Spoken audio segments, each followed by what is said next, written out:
আমাকে বলছো কোরআন বানাইতে, হ্যাঁ আমি বানাইতে পারবো, তবে শর্ত হলো একটা। আসসালামু আলাইকুম, সবাই কেমন আছেন? আশা করি ভালো আছেন। আজকে আমরা আছি একটা মজার প্রোগ্রামের মাঝে।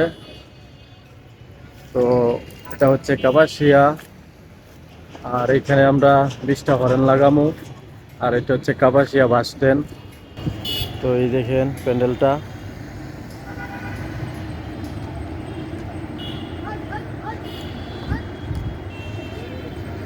এইখানে আমরা 20টা মাইক লাগাইছি, আর এই মাইকগুলো আমরা গতকালকে রাত্রেই লাগাই লাইছি। আর এইখানে যে একটা হরেন এখন দিতেছি, এইখানে রাস্তার মাঝে এই জায়গাটা গ্যাপ কইরা যায়, তো এই জন্য একটা হরেন এইখান থেকে দিয়ে দিতেছি। আর এই দেখেন কত দূরে আমরা মাইক দিছি। এখানে আমরা উপরে প্রায় 15টার মতন মাইক তুলছি। মাইকের জন্য এখানে আমরা 3টা সেট ব্যবহার করছি। একটা পিয়ানো 250 ওয়াটের সেট, আর একটা স্ট্যান্ডারের 516 সেট, আর একটা স্ট্যান্ডারের 800 ওয়াটের সেট। আর এইখানে আমরা 2 পেয়ার মাল লাগাইছি, এক পেয়ার ভিতরে ফুল রেস লাগাইছি, আরেক পেয়ার মনিটর লাগাইছি। তো 2 পেয়ারের জন্য আমরা 2টা ডেল্টা সেট লাগাইছি। আর এখানে আমাদের মোটামুটি কাজ সব কমপ্লিট, কারণ এখানে আমাদের যে মাইকের কাজগুলো ছিল ওই কাজগুলো আমরা গতকালকে রাত্রেই করে ফেলছি। আজকে শুধু এখানে আমরা লাইন টেন না মালগুলা সেটিং দিছি। তো এই প্যান্ডেলটা এটা হচ্ছে কাপাসিয়া বাস স্ট্যান্ড এটা। আর এখানে হচ্ছে জোহর বাদ বয়ান হবে, জোহর থেকে শুরু হবে রাত 11টা 12টা পর্যন্ত। তো ভিডিওটা ভালো লাগলে অবশ্যই আপনারা ভিডিওতে একটি লাইক করে দিবেন। আমি যে কোনো জিনিস বানাইতে পারি যে কোনো মুহূর্তে। আমাকে বলছো কোরআন বানাইতে, হ্যাঁ আমি বানাইতে পারবো, তবে শর্ত হলো একটা। সেটা কি?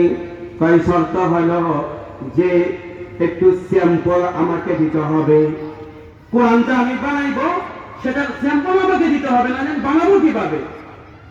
তাই এমন সময় বলতে লাগলেন, আবু জাহেল উতবা সাহিবা বলেন, স্যাম্পল যদি তোমাকে দিতে হয় তাহলে তো মুহাম্মদের কাছে যাইতে হবে। আসো যাই মুহাম্মদের কাছে চলে যায়।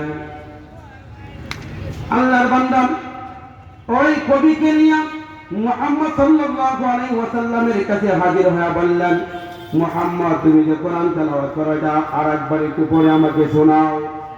আল্লাহ নবী সাল্লাল্লাহু আলাইহি ওয়াসাল্লাম ওই কাফেরদের সামনে কোরআনে কারীম থেকে বড় কোনো সূরা তেলাওয়াত করেন নাই। কোরআন শরীফের সর্ব কনিষ্ঠ সূরা, ছোট একটা সূরা রয়েছে, এই সূরার নাম হচ্ছে সূরা কাউসার, যেটাকে আমরা ইন্না আতাইনাকাল কাউসার বলে সবাই চিনি। আল্লাহর নবী ইবনে লবিবের সামনে, কবির সামনে, গায়কের সামনে সূরা কাউসার তেলাওয়াত করলেন, বলতে লাগলেন, আউযু বিল্লাহি মিনাশ শাইতানির রাজীম, বিসমিল্লাহির রহমানির রহিম, ইন্না আ'তাইনাকাল